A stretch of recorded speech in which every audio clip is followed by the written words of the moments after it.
नमस्कार, मैं हूं आपके साथ अभिषेक पुंडीर। अगर पता चले कि किसी को लगातार 1 महीने तक पहले तो बुरी तरीके से पीटा जाए, जख्मों पर लाल मिर्च रगड़ दी जाए, मुंह में लाल मिर्च भरकर होठों को फेविक्विक से चिपका दिया जाए, हैवानियत ऐसी हो कि दिल दहल जाए, पैरों तले से जमीन खिसक जाए, और खासकर तब जब ये सब कोई आपसे प्यार करने वाला करे। हालांकि ये प्यार तो कतई नहीं हो सकता, ये प्यार तो छोड़िए, प्यार का नाटक भी नहीं हो सकता। लेकिन ये कोई कहानी नहीं है, ये हकीकत है। मध्य प्रदेश के गुना में ये सब एक लड़की के साथ हुआ। ये हैवानियत करने वाला उसका प्रेमी है। हालांकि लड़की की शिकायत के बाद उस हैवान को गिरफ्तार कर लिया गया और अब उसके घर को बुलडोजर से ध्वस्त करने की तैयारी की जा रही है, जिस घर में उसने लड़की के साथ ये हैवानियत की। आरोपी का नाम अयान है और लड़की हिंदू है। वैसे जो लड़कियां कहती हैं कि मेरा अब्दुल ऐसा नहीं है, उनकी आंखें खोलने के लिए एक और घटना सामने आई है, लेकिन इनकी आंखें खुल जाएं, इस बात की उम्मीद बेहद कम नजर आती है। खैर, इस मामले की कहानी यह है कि अयान और लड़की दोनों एक ही मोहल्ले में रहते थे, दोनों में दोस्ती हुई, प्यार हुआ और प्यार इतना परवान चढ़ गया कि दोनों एक साथ रहने लगे।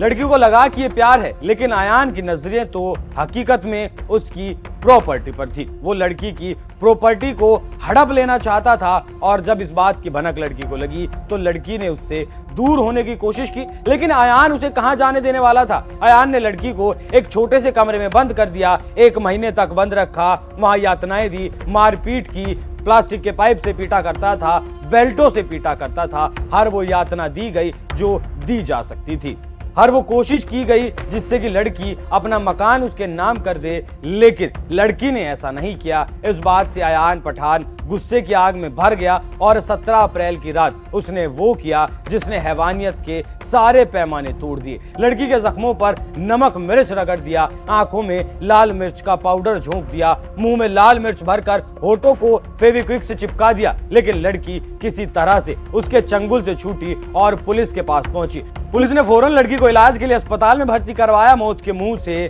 बाहर आने के बाद लड़की ने उसे दी गई यातनाओं को बयां किया, जिसके बाद पुलिस ने अयान को गिरफ्तार किया। पुलिस ने उस घर की तफ्तीश की, तलाशी ली जिस घर में अयान ने उस लड़की के साथ बर्बरता की थी। उस घर से फेविक्विक और मारपीट में इस्तेमाल की गई बेल्ट और प्लास्टिक का पाइप बरामद कर लिया गया है। इस मामले की जांच को आगे बढ़ाते हुए पुलिस ने बताया आरोपी के खिलाफ और भी सबूत इकट्ठे किए हैं। जांच को आगे बढ़ाते हुए उसके खिलाफ रेप की धाराओं में केस दर्ज किया है। आरोपी को रिमांड पर लिया गया था, रेप की धाराओं में कार्रवाई की गई। आरोपी को लेकर घटनास्थल पर गए थे, जहां से साक्ष्य जुटाए गए।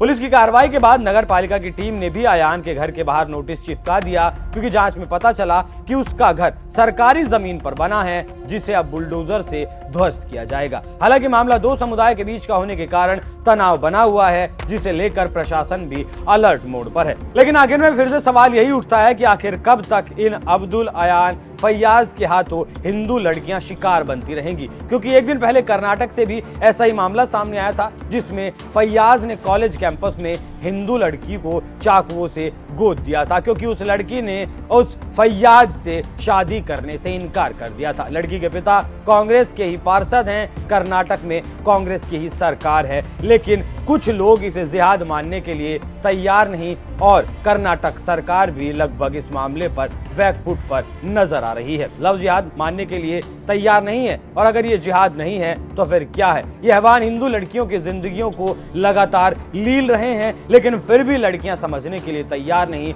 हाल फिलहाल में घटी इन दोनों घटनाओं से एक बात तो साफ है कि लड़कियों को अभी और ज्यादा जागरूक करने की जरूरत है और उन्हें खुद भी समझने की जरूरत है।